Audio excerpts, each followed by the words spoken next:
na para sa'yo. Huwag maiinip dahil ganyan ang buhay sa mundo.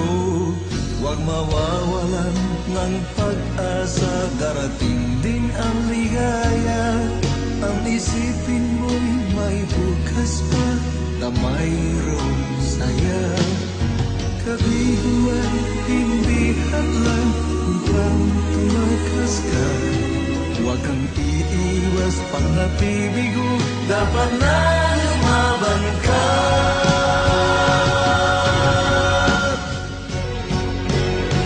Ang kailangan mo'y tibay ng loob kung mayroong pagsubok man. Ang liwanag ay di matatagal at muli